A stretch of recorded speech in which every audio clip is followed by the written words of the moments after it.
Nous sommes aujourd'hui le Yud Zayin, le 17 Marcheshvan.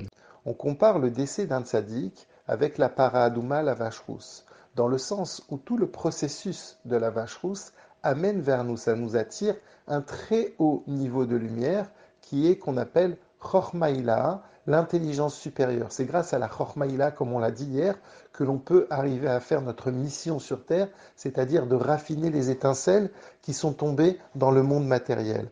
Ce niveau-là de Chochma Ilaha, on l'appelle aussi Abba, papa.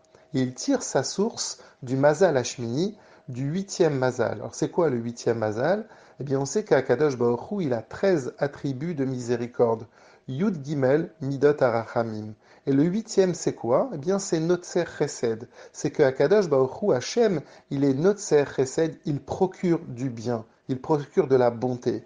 Mais Notzer, si on combine les lettres, ça fait aussi Ratson. Ça fait aussi le mot Ratson qui veut dire la volonté. Et être Ratson, ça veut dire c'est un moment de volonté, c'est un moment propice. Qu'est-ce qui est un moment propice? Eh bien, la ptira d'un tzaddik. Quand un tzaddik s'en va de ce monde matériel, eh bien, ça devient un et ratson. C'est un moment propice. Pourquoi?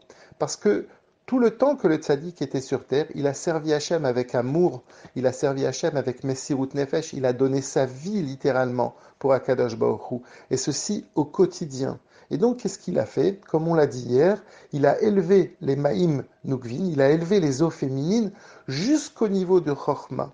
Et donc, finalement, le Hanmourazaken prend des exemples, et ce n'est pas des exemples anodins. Par exemple, c'est quoi son travail? Eh bien, quand le tzaddik fait Kriyat Shema, quand il fait le Shema Israël, eh bien, le Shema Israël, c'est toute l'idée de Messirut Nefesh. On va aimer Akadosh Baruch Hu, Bechol Meodecha, du meilleur.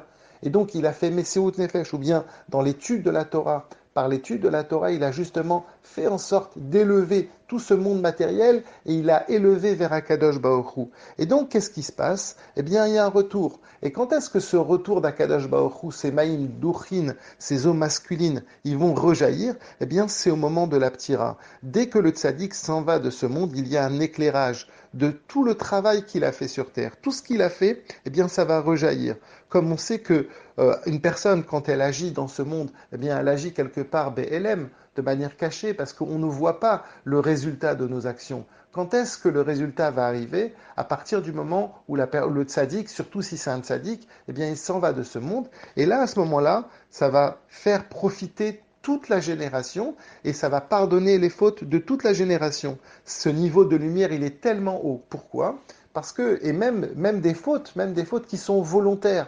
Même parce qu'on sait que dans le yin des fautes et dans le mal, il y a deux sortes de clipotes. Il y a ce qu'on appelle klipat noga, la clipa dans laquelle il y a encore un peu de lumière qui éclaire, et puis il y a shlosh klipot atmeot, les clipotes qui sont vraiment impures. Et par exemple, quand une personne fait une avera de manière volontaire, bémézide, eh bien, ça fait partie des shlosh qui potat meot. Eh bien, le départ d'un tzaddik de ce monde, le décès d'un tzaddik, il pardonne même sur ces fautes-là. Pourquoi? Eh bien, justement, comme on l'a dit, parce qu'il arrive à attirer un niveau de lumière qui est très haut, comparable à la paradouma. Alors que, quand on fait une faute qui est khatat, qui est beshogeg, un korban est suffisant. Le korban, comme on l'avait dit hier, ça amène un niveau de lumière qui est moins haut. Donc, en résumé, comment ça se fait qu'on a comparé le décès d'un tzaddik avec la paradouma pour nous apprendre que justement, la lumière que le tzaddik, la kapara, la manière de la kapara du tzaddik, elle est beaucoup plus haute